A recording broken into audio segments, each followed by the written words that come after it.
Welcome to another Founder Wisdom Pod. We have Kris with us. She's the founder of ChillPod. It's a cold plunge product. She's a cold plunge thought leader. So I love cold plunge. It's going to be a fun conversation. You can transform your wellness in less than 2 minutes a day with ChillPod and cold plunge. Generally speaking, I think these are so underrated. At first, it's like, oh, you get the shock, but then you get accustomed to it. And not only there's a bunch of physical health benefits, but also mental health benefits to those. So, Kris, welcome to the pod. Tell me a bit more about yourself and what you're up to. Thanks for having me.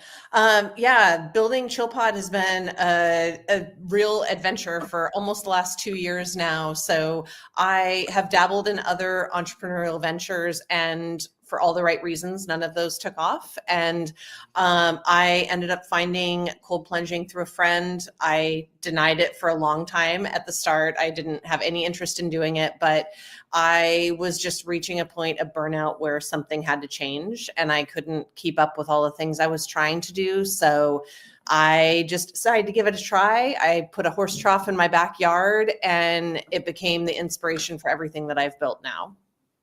Interesting, because you spent like 15 years at Cisco, right? Like, what prompted you to end that corporate streak and jump into the cold plunge that is entrepreneurship? Yeah, good question. I mean, I would say probably halfway into my time at Cisco, I knew I wanted to do something on my own, but I didn't know what that thing was. And so I started trying just side hustles. But full transparency, I also have 2 young girls. So I was trying to side hustle and raise 2 kids and work full time. So that didn't go that great.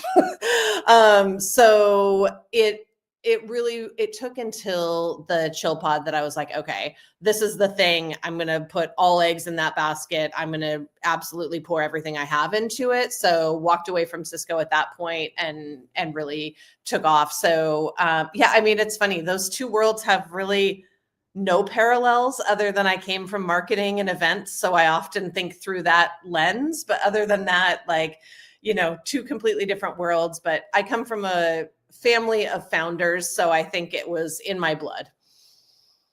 Interesting. And yeah, I think cold plunge probably started taking off around 2020 during COVID, especially when people were isolated and at their own homes. So but it's a hardware business, right? Like, it's a physical product, so that's kind of hard on the logistics side of things. So what kind of hurdles have you gone through so far, and has it just been an upward trajectory, or it's been messy and rocky? I think it's been just constant redirects. So it's been so wild because nothing has been like that door shuts and now nothing can happen. It's been like that door shut and then it directs me to the next right one.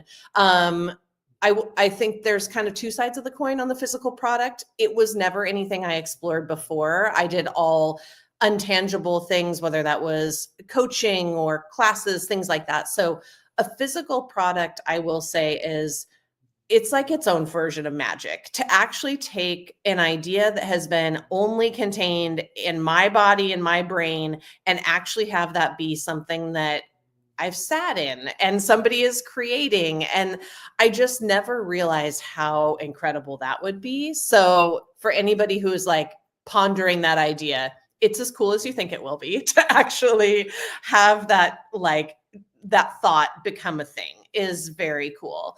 And it is hard. Like, the tariffs have not been an amazing change. There are so many things you can't control. And when I think what has been so incredible with this business has been just that trust that everything is going to work out, and the knowledge that you can't control everything. I can do what I can do. I have an amazing team that balances that out. And then I also just really, I pivot as quickly as I can. So if something is not feeling right, then I trust that and I move onward. And so far that has worked out great. Right, and the product hasn't officially launched yet, right? Like, but tell us about what it will be and how it would be different from my existing cold plunge. It seems like way more advanced, and there may be like a couple of technological features there. There's a bench as well. You can sit on something, right? Which is great. There's stairs. Tell me a bit more about the product, the idea, the vision that you have. Yeah.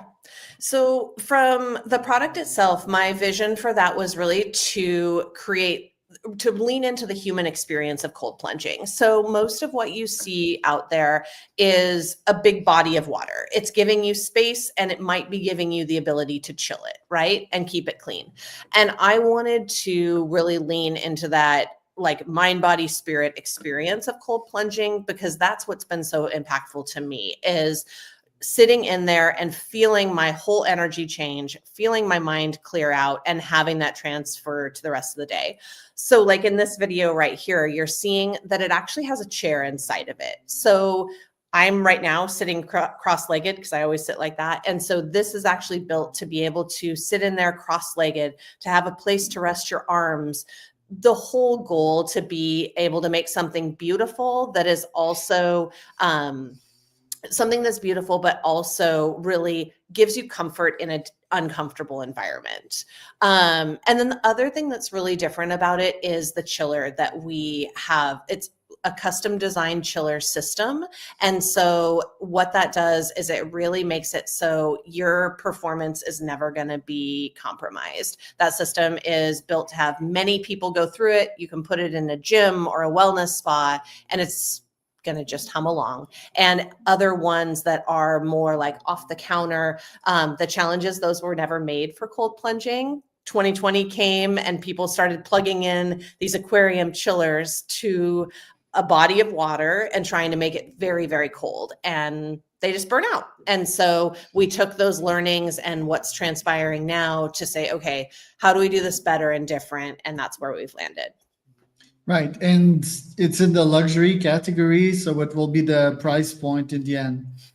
So to your point, or to your question earlier, you said, are we out yet? And we actually launch on 6/9. So we are launching on Monday for pre-sale.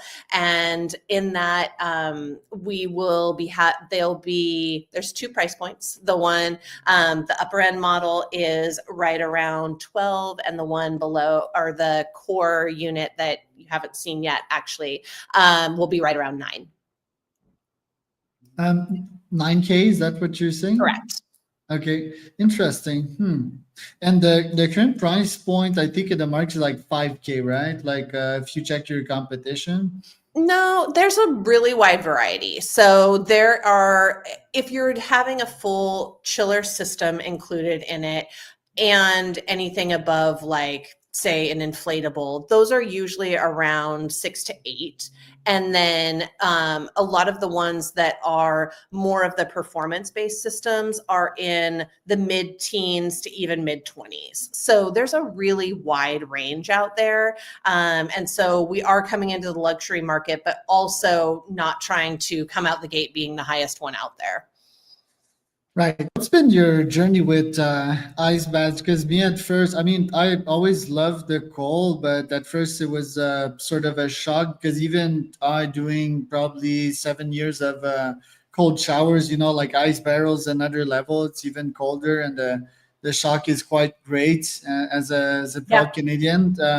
But I eventually got used to it, right? So when I go in now, I just fall into that weird meditative state in which I'm really comfortable. And is that the journey that most ice barrel users go through? Yeah, I do think that's kind of like the cold plunge trajectory, or sort of your journey of doing that is you have to play around with it and you have to find out what works for you. And I think, you can play around with temperature and you can play around with the time that you're in there.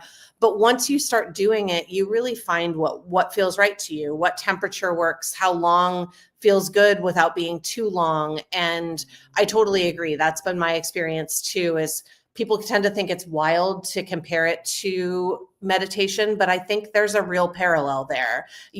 For me, like, there's few other places in my day where I really drop into the present moment, where I am very in tune with my body and what it needs, and just really making decisions from that. And those decisions are like very small. Am I going to stay in? Am I going to get out? Am I going to move? Or am I going to stay still? And so, yeah, I think that that's a very common experience. And it's great because you don't always have to be completely shocked by the experience. You know, I think there's something to be said for building up that sort of resilience in yourself to not have it be a complete shock to your system every time you go in. Yeah, I think Wim Hof breathing helped me a lot when going through these things, because I think it's a natural reflex for the heart rate to go up, cortisol to go up, and then breathing to sort of accelerate. And I Mm-hmm. think after some time, it teaches your body to sort of flush out the cortisol and just go with the natural dopamine release that happens when you get in there. You can Mm-hmm. have some nice music as well, and eventually you just adapt. And yeah, it's probably like one of my deepest meditation moments that I have Yeah. probably once or twice a week. That alongside just laying on my back at night and watching the stars. I think that's a pretty Mm. good one as well, in which I fall into this parasympathetic state. I'm curious to also learn about your biohacking day to day. Like, what's your regimen? Do you get up at what time? What supplements do you take? How do you optimize that body and brain of yours on a daily basis? Good question. Nobody's actually ever asked me that. I like that. I will say I wear an Aura ring. So I love that from a data perspective. I really debated if I would like that or not, but it has made me realize the importance of sleep and managing my stress. So it's been really interesting to watch over time. I can only accredit the cold plunging because all other factors pretty much remain the same. My heart health is like 15 years younger than my chronological age, which is pretty cool. So I prioritize my sleep a lot. Some people will laugh that I am kind of a grandma on it. I'm definitely in bed by 9:30 for sure. So I do that. And let's see, from a supplement perspective, you know, just usual ones as far as multi and D and the B vitamins for sure. I'm trying to think of the more obscure ones that I might do, but don't do magnesium for sure. I lean into that one as well. And then for me, it's getting out in nature as much as I can. I live in Oregon, so it rains a lot here, but I really try and lean into just taking walks around the block between meetings, things like that, and just like getting my body moving in gentle ways. And I really reset outside. So however I can do that, I really try and do that as much as I can. Right. And do you still run your wellness consulting business on the side? Like, how do you balance that with the Ice Barrel one nowadays? I really don't. So I at some point I hope to have speaking engagements and keynotes and things like that under that umbrella. But for the time being, I don't do any coaching or things like that. ChillPod definitely takes up all of my energy and resources. Right. And how did you first get into wellness or deep into it? Was it like just too much stress from the corporate world? Like, what forced you into it? It was really the family side of things. So I have two daughters, and my older daughter from a very young age had really severe mental health challenges. And so I, of course, stepped in to be by her side, and she was too little to advocate for herself. So I stepped in as that role. And as I really looked at different ways to be able to help her manage her own anxiety and stress and things like that, it was the first time that I could see it reflected back to me of how much I've held on to that for myself. And so that was really where I stepped into wellness and started exploring meditation and yoga and all the things that I never wanted to do because I never wanted to slow down. And those became the things that were my like essentials to be able to help me feel less stressed, to feel more calm, to be able to manage all of the things. But the problem is, or the challenge is that they take a lot of time. I love meditation, but like a really good meditation of 45 minutes is tough to fit in if I also want to do other things. So that was where the curiosity around cold plunging came from, was literally just the time perspective. And when I had a friend who kept saying, you know, you should try it, you should try it. And And she's like, I just think it's going to hit home for you because you only have to do it for a couple of minutes instead of all of these other things that you're trying to do. And so, try as I might to deny that she was right, she ended up being right. Right. Yeah. Lately, I've been questioning why my sleep hasn't been that great. That yesterday I reflected with one of my coach, probably too much caffeine and not enough like hard sport because I'm so obsessed with my business nowadays. And that's cool because there's seasons, right? Like there's seasons Yeah. which I'll be on point, and others I'll be more focused on the finance and money aspect of things. But I also haven't stepped into my cold plunge in like 2 weeks, so Yeah. or 3 weeks, so that might also be like another justification, right? Totally. Yeah, and with your story with your daughter, I can relate to that because yeah, I didn't had like quote unquote mental health issues when I was young, but I was really like hyperactive, right, and always causing trouble at school, and yeah, we never really thought about that in my family, but my mom is quite that way as well, and that maybe that was not only genetic, right, but maybe I was absorbing some of that Sure. stressful energy as a kid. Do you feel that a lot of kids nowadays are going through these similar problems, especially with like COVID and all of that? Do you feel that mental health has been affected and the younger Yeah. ones? Yeah, I think without question, mine were, the younger one would have been going into kindergarten when COVID hit. And then the other was already a couple years into school. And so there was no easy age to handle what was thrown at them. But I think for whatever age you are, there's always silver linings for sure. But I think for me, there's a lot of awareness of their anxieties. So whether those would have been presented the same way had we not had COVID, who the heck knows? But I do think that there's just a heightened level of awareness, I feel like, if you're open to looking for that. So I think it just kind of like blew the roof off of the idea of being like, no, we're fine, we'll just keep going forward. It's like, no, we stop, we talk about the things, we're open about what is weighing us down, and then we move forward. And luckily, I think we have a lot more tools and resources now too, because of going through difficult things. And with ChillPod, what's your go-to-market plan? You said you'd launch in about 5 days from now or 2 days from Mhm. now, something like that. Like, how are you going to get all this interest and this traction behind the product? Yeah, so we've been building it for a while now. Thankfully, I had those couple of other businesses along the way, so have built up an audience along that way.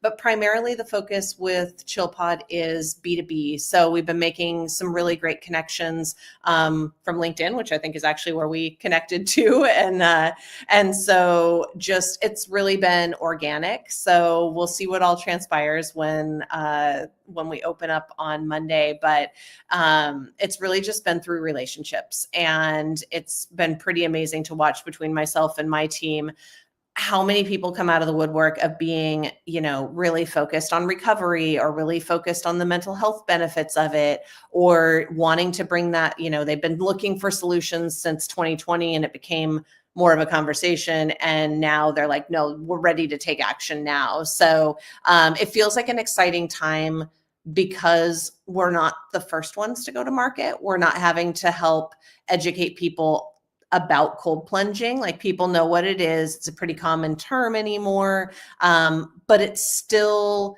kind of growing. I feel like we're sort of that like second wave. So the timing feels really good that way. Right. And what else would be on the feature roadmap? Music in the pod, Yeah. like others, Yeah. other sensory experiences. What would you add to make it a crazy great product that I can't say no to? Yeah, for sure. Yeah, the five senses have always been my vision for it. So we have a few of those incorporated already. We've got some touch sensors in there, or sensory elements in there, so you're able to have that. But I want to add chromotherapy. We'll definitely end up having aromatherapy as well as sound, obviously. And then we're also going to experiment with some really cool different styles and wraps, things like that, as well as size options. So So our current one fits up to a 6'5" person, but we'll actually do an XL version that will accommodate athletes. So. And yeah, 6'5" is equal to, yeah, big product and heavy product. You mentioned the tariffs earlier. So do you produce those in China, and is it like hell to get these in? And like, yeah, tell me a bit more about the logistics side of things. You ship them like 10 at a time. Like, how does that work? Yeah, we're shipping them in containers. So we found an amazing partner over in China who actually makes like a lot of medical equipment. So tubs are a part of that. They actually make birthing tubs. And so there was a lot of synergy there, and they're excited about kind of moving from that necessarily into the wellness space. So they've been a great partner. I'd never been to China before I went there. So I've had the experience to go there a couple of times now, which has been exciting. I think with the whole tariff piece, it's just trusting that things are going to work out. You can only control as much as you can. And we're trying to make decisions for ourselves as best as we can, and hoping that things kind of, align, or at least like mellow out, which has proven to be the case a little bit, at least now. So, it's kind of just trusting the unknown. Right. Yeah. Or just yeah. Let's not get on the downside of things, talking about Trump and his ruthless business strategies. But what's new in that file of things? What's been new on the tariffs? Like, is it under control now, or is it just as chaotic as it was a couple of months ago?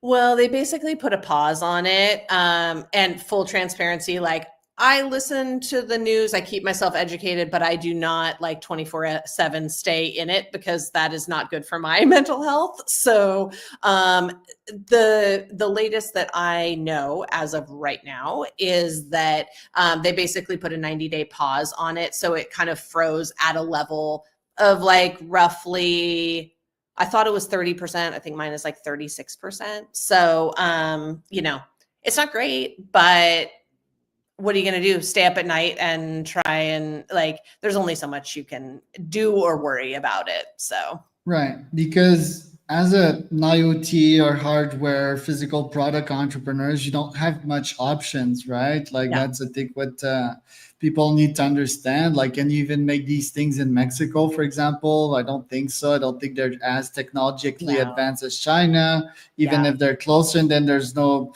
real other options in the Americas, right? So think China is still a very good partner for the full world. And yeah, even if it takes a while to ship these things, right? So wish like more people would actually understand that. And yeah, just like you did, right? Visit China. I visited Mhm. China as well. I lived there for a couple of months. Was a great Mm. experience, but seems that there's a political agenda going on, and that the US wants to draw the attention towards other places in the world, create false wars, and just uh, just go on with it. And yeah, I'm glad that you're not listening to news on a daily basis. That would be incredibly toxic, like to get Exactly. stuck in that cycle. There's a Yeah. bunch of, I think there's most people are still stuck in that news cycle, right? They're Mhm. completely zombified, and I think that just fries your brain, and yeah, your hormones as well, your Yeah. cortisol specifically. So yeah, Kris, thanks for showing up today on the podcast. Where can people find out more about you?